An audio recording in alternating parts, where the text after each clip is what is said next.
Hey, it's Sam from Sugar Spun Run, and today we are making green bean casserole. Today we are making my second favorite Thanksgiving or holiday dinner side dish. We're making green bean casserole, and we're going to be making it mostly, but not all the way from scratch. More on that later, but the base of this recipe is going to be homemade with no canned soups. Get your oven preheating to 350 degrees Fahrenheit. You'll also want to prepare your green beans. I recommend fresh green beans. You'll want to trim the edges and you'll want to cut them into like 2.5 inch pieces. You just don't want them to be too long and awkward. I like to blanch the green beans before we put them into our casserole, and I have a helper here with me today. Blanching the green beans happens very quickly. We're going to bring a pot of water to a boil, and I also like to add a nice generous pinch of salt before I do this. Are you gonna eat the green bean casserole? No. Yeah, that's what I thought. We keep it real here. Now, while I'm bringing the water to a boil, I also want to make sure I have a bowl of ice water ready, because after we've blanched the green beans, we're going to immediately move them over there, which is going to stop the cooking process. It'll help keep the beans nice and green. All right, once you have a nice rolling boil, you'll add your green beans to the pot. Remove any helpers, just in case there's any splatter. And we're going to boil these for about 4 to 5 minutes. Don't cook them too long or they're going to lose their green color and they're going to get too soft. All right, after a couple minutes, like 4 or 5 minutes, we'll drain the beans and we will add them to our ice water. There's a little bit more. All right, let's get them all. Did I get them all? Yeah. All right. And the green beans can just stay in the ice water while you prepare the rest of the dish. All right, now we're going to swap out our pot that we cooked our green beans in for a pan. To this pan, we're going to add 1/3 cup of butter. I'm using salted butter today. And we'll turn this to medium heat and we're going to cook until the butter is melted. It's only gonna take a couple of seconds. Oftentimes with green bean casserole, you don't necessarily do the step I'm doing here. You would just be using a can of cream of mushroom soup, but we are basically making our own condensed cream of mushroom soup, and it is so much better than the canned stuff. And as you are about to witness, it comes together really quickly too. All right, once that butter is melted, we'll add our onion. You need a 1/2 cup of finely chopped onion. Of course, you can really cut the onion to any size you'd like. If you prefer larger pieces, you could just dice it, but I like my pieces to be nice and small, as you can see here. Add these, and we'll cook until they're nicely softened, which is only gonna take like 2 minutes. It helps that they're so small. And surprise, my special guest found something more interesting to do, in case you were wondering where he went. I know not everyone likes seeing the kids in the kitchen, but this is cooking in real life. It's like when people get mad that I cook with my hair a certain way or wearing certain clothes or not wearing gloves. I'm cooking at home. I'm showing you guys how I make recipes at my own house, in my own house.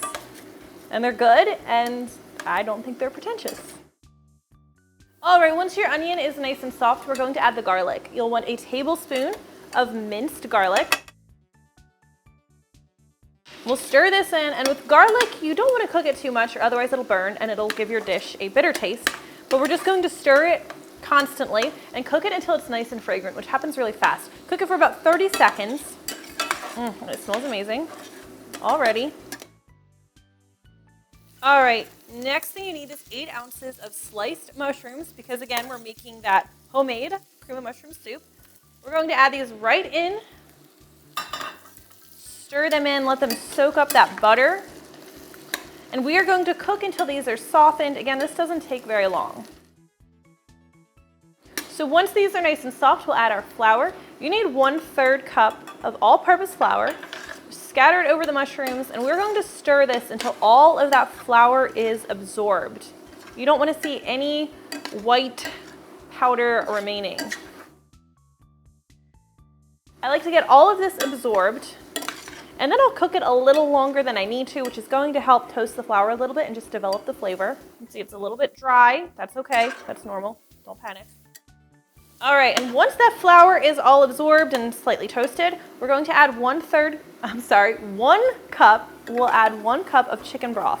We're going to slowly add this.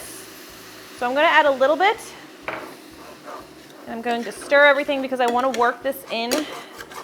And if there's anything sticking to the bottom of the pan, I want to scrape this up while I'm stirring in the broth as well. Oh, try not to spill any.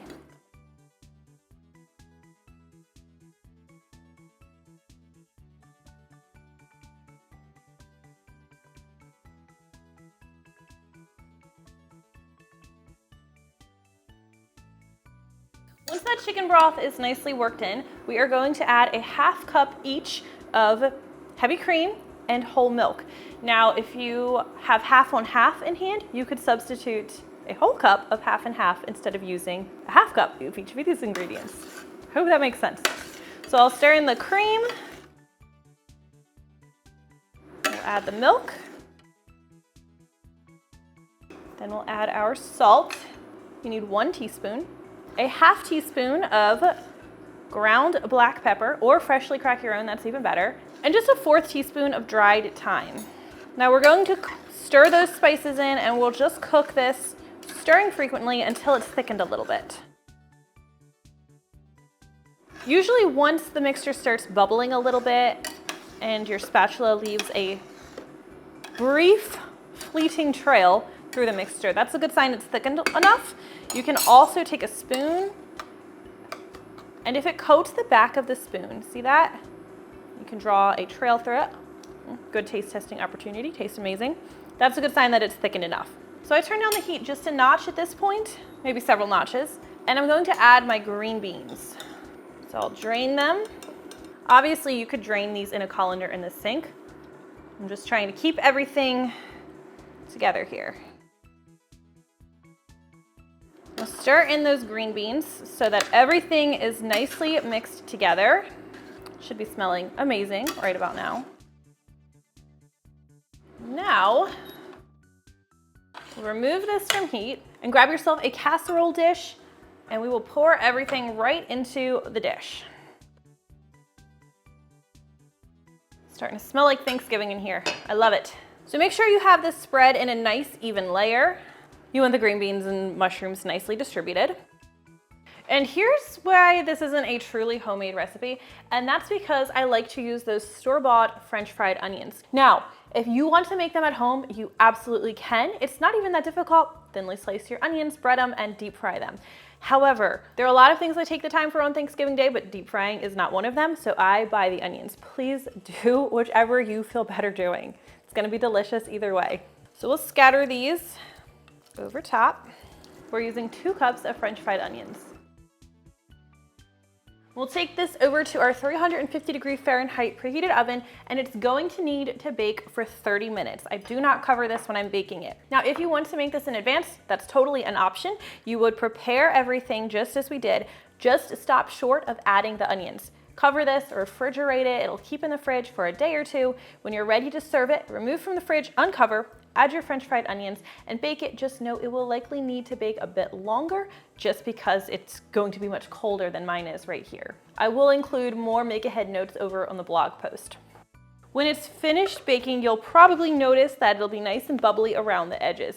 Now it's going to be super hot, so let it cool a bit before you dig in. I also want you to note that this sauce is going to thicken even more as it sits and as it cools. All right, this is still very hot, but of course I'm going to go ahead and dig in.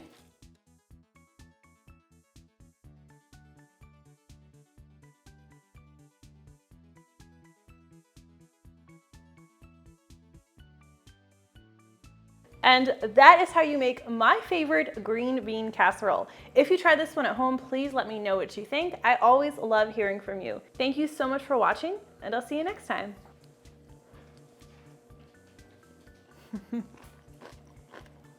So good. I really can't wait for you to try this. Oh my gosh. But I want you to know that my kid's crying in the background. Another kid is lying on the floor at my feet. Oftentimes, they're like the sprinkles of Thanksgiving. And there's another kid yelling. Mushrooms are for other people, not for me. They just add the flavor. I'm not eating them.